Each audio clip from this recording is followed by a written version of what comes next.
നെമ്മാസ് ജയിലിൽ കാർ തടഞ്ഞ യുവാക്കളെ തട്ടിക്കൊണ്ടുപോയി മർദ്ദിച്ച് കാറും മൊബൈൽ ഫോണും കവർന്ന കേസിൽ 2 പേർ അറസ്റ്റിൽ. കുപ്രസിദ്ധ കുറ്റവാളി ഷംനാദ് ബാവ, മുഹമ്മദ് അനീസ് എന്നിവരെയാണ് കൊളത്തൂർ പോലീസ് അറസ്റ്റ് ചെയ്തത്. ഇക്കഴിഞ്ഞ മെയ് 5-നാണ് സാമ്പത്തിക ഇടപാടിനെ ചൊല്ലി വെങ്ങാട് സ്വദേശികളായ യുവാക്കളെ തട്ടിക്കൊണ്ടുപോയി മർദ്ദിച്ചത്. ഒഴിവു ദിനങ്ങൾ മറക്കാത്ത അനുഭവമാക്കൂ. വളാഞ്ചേരി ഫ്ലോറയിൽ അടിച്ചുപൊളിക്കൂ. Flora Fantasia, Valanchery. സാമ്പത്തിക ഇടപാടിന്റെ പേരിൽ വെങ്ങാട് സ്വദേശികളായ 3 യുവാക്കളെ കാറിൽ തട്ടിക്കൊണ്ടുപോവുകയും മാരകായുധങ്ങൾ ഉപയോഗിച്ച് മർദ്ദിക്കുകയും ചെയ്ത കേസിലാണ് 2 പേരെ കൊളത്തൂർ പോലീസ് അറസ്റ്റ് ചെയ്തത്.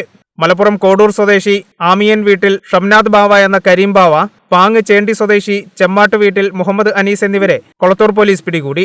ഷംനാദും അനീസും കോട്ടക്കൽ ചങ്കുവെട്ടി ഭാഗത്തെത്തിയതായുള്ള രഹസ്യവിവരം ലഭിച്ചതിനെ തുടർന്നാണ് ഇരുവരെയും കസ്റ്റഡിയിലെടുത്തത്. ഷംനാദ് ബാവയുടെ പേരിൽ കൊളത്തൂർ, കുറ്റിപ്പുറം സ്റ്റേഷനുകളിൽ മണൽക്കടത്ത് കേസുകളും പോലീസിനെ അപായപ്പെടുത്താൻ ശ്രമിച്ച കേസുകളും കൊണ്ടോട്ടി സ്റ്റേഷനിൽ മുക്കുപണ്ടം പണയം വെച്ച കേസും നിലവിലുണ്ടെന്ന് പോലീസ് അറിയിച്ചു.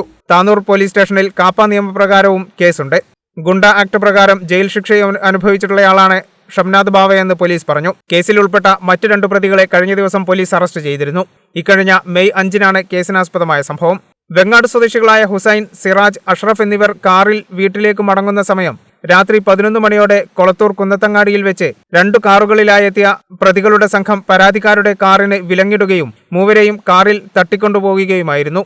ആമയൂർ, കുപ്പൂത്ത് എന്നിവിടങ്ങളിൽ എത്തിച്ച് കമ്പിവടി കൊണ്ടും മറ്റും അടിച്ചു പരിക്കേൽപ്പിക്കുകയും യുവാക്കളുടെ കാറും മൊബൈൽ ഫോണും അടക്കം തട്ടിയെടുക്കുകയും ചെയ്തു.